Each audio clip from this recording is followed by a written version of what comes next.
سوال چلتا رہا اور پھر مختلف حوالے سے فیڈ بیک اس حوالے سے لیتے رہے لوگ.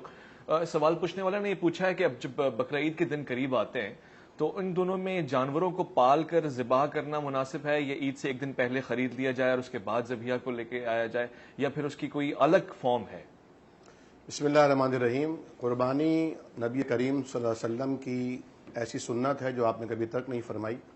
اسی لیے بعض فقہا نے اس کے وجوب کا ذکر فرمایا ہے اور بعد نے اسے سنت موقتہ کہا ہے جسے حیثیت اور استطاعت رکھنے والے کو ترک نہیں کرنا چاہیے. نبی کریم صلی اللہ علیہ وسلم نے ابو الانبیاء حضرت ابراہیم علیہ السلام کی سنت کا احیاء فرمایا اور یہ وہ اللہ رب العالمین کے تقرب کے حاصل کرنے کا ایک ذریعہ ہے. اب قربانی اگر قربانی کے جذبے کے بغیر ہو تو وہ قربانی نہیں ہوتی، نرا گوشت ہوتا ہے. سبحان اللہ سبحان اللہ. اور وہ جذبہ تب پیدا ہوتا ہے جب آپ کسی جانور کو خود پال رہے ہوں، اس کی پرورش کر رہے ہوں، نگہداشت کر رہے ہوں، اس کی محبت آپ کے دل میں آ کر جاگزیں ہو جائے اور پھر اس محبت کے باوجود آپ اللہ کے حکم پر، اللہ کے نبی کے طریقے کے مطابق اس کے گلے پر چھری پھیریں، آپ کی آنکھوں میں نمی اتر آئے، آپ کے دل کی دھڑکنیں تیز ہو جائیں، مسکراہٹوں کے بجائے قہقوں کے بجائے اس کے تڑپنے اور مچلنے پر واہ واہ کرنے کے بجائے دلوں میں ایک ملال کی کیفیت ہو اور اللہ رب العالمین سے یہ دعا ہو کہ اللہ اس قربانی کو قبول فرما، تو یہ قربانی افضل ہے. بہرحال جائز وہ بھی قربانی ہے کہ آپ آسانی کا راستہ اختیار کریں اور آپ ایک دن پہلے یا پھر دوسرے دن جا کر آپ اگر آپ کے پاس رقم نہیں ہے تو آپ لے لیں یا اجتماعی قربانی میں حصہ دار بن جائیں. وہ فریضہ تو ادا ہو جائے گا لیکن وہ جو اس کی کیفیت ہے وہ بہرحال وہ پیدا نہیں ہو پائے.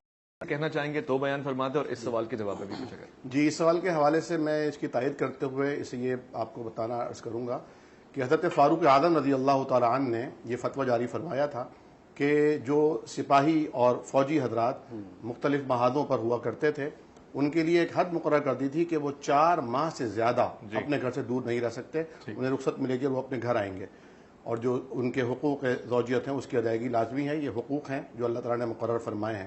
تاہم ہونا یہی چاہیے کیونکہ بہرہ روی کا دور ہے اور مال سے زیادہ اپنی آل اور آنے والی نسل پر توجہ رکھنی چاہیے کیونکہ بہترین سرمایہ حضرت علی رضی اللہ تعالیٰ عنہ کا فرمان ہے انسان کی اولاد ہے. تو آپ وہ سرمایہ اولاد کو پرووائڈ کر رہے ہیں جس سرمایہ سے اصل سرمایہ ہی ضائع ہو رہا ہے. تو میں سمجھتا ہوں آج کے دور میں خاص طور پر ماں اور باپ دونوں کو بچوں کے سر پر رہ کر ان کی پرورش کرنی چاہیے.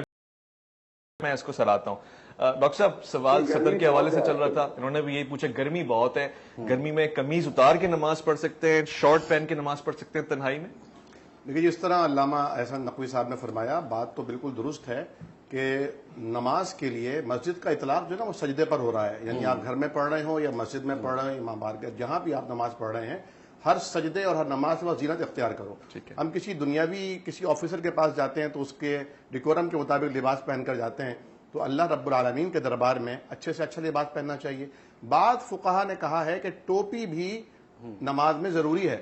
بعض نے کہا کہ اگر عاجزی کی نیت ہو اللہ کے آگے تو بغیر ٹوپی کے بھی پڑھ سکتے ہیں آپ نماز. دستاری سائڈ میں رکھتی. اب یہاں پر جیسا کہ انہوں نے سوال کیا، آپ نے سوال سے پہلے بھی فرمایا تھا کہ سطر کی حدود عورت کے لیے تو العورت عورتن، عورت پوری کی پوری سطر ہے، سر کے بالوں سے لے کر پیر کے ناخنوں تک انہیں خود کو چھپانا ہے.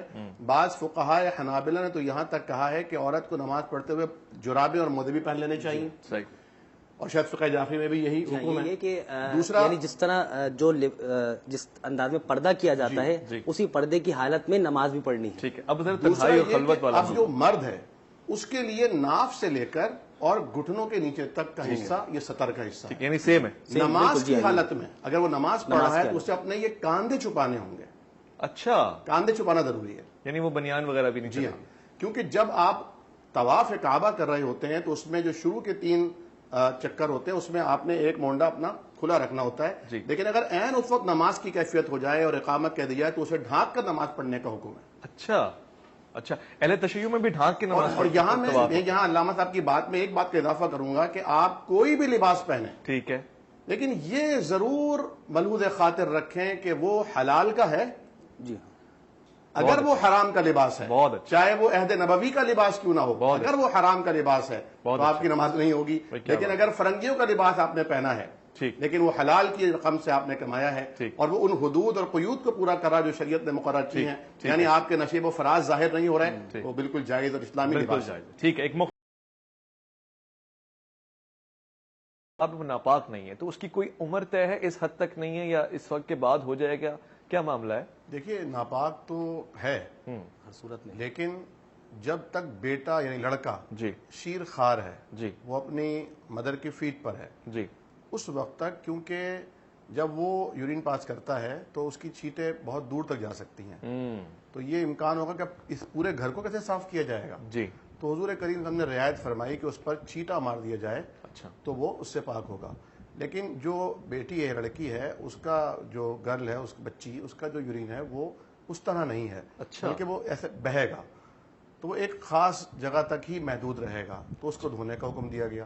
اور اس کی جو مدت ہے وہ بھی شیر خارگی کی حد تک ہے. اچھا اب اگر وہ اس سے ہٹ کر کوئی بھی چیز کھانے لگتا ہے جس میں گندم شامل ہے، جیسے آج کل سیریلک وغیرہ ہے، تو وہ جو اجازت ہے وہ ختم ہو جائے گی.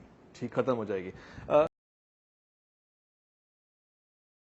جو ہمیں انکم سپورٹ سے پیسے ملتے ہیں ان سے قربانی کی جا سکتی ہے ڈاکٹر صاحب؟ وزیر اعظم کی جو صدقے کی غالباً رقم مل حکومت رہی کی ہے طرف ان سے کو، جو سپورٹ ملتی ہے. دیکھیں اگر تو وہ اس کے یعنی نہیں ہے کہ ان کو ضرورت ہی نہیں ہے اس کی، جی تو ان کو لینا نہیں چاہیے. جی اور اگر لے رہے ہیں کسی ذریعے سے آ رہی ہے تو وہ کسی کو خیرات کر دیں. اچھا قربانی تو اس پر ہے فرض جو صاحب استطاعت ہو، صحیح ہے، جس کی بات حیثیت ہو. صحیح ہے. اب آپ قربانی شوقیہ کر رہے ہیں تو اس سے شوق تو ادا ہوگا، ثواب تو نہیں ہوگا، بھائی وہ بات. فریضہ تو نہ ہوا. بھائی بات.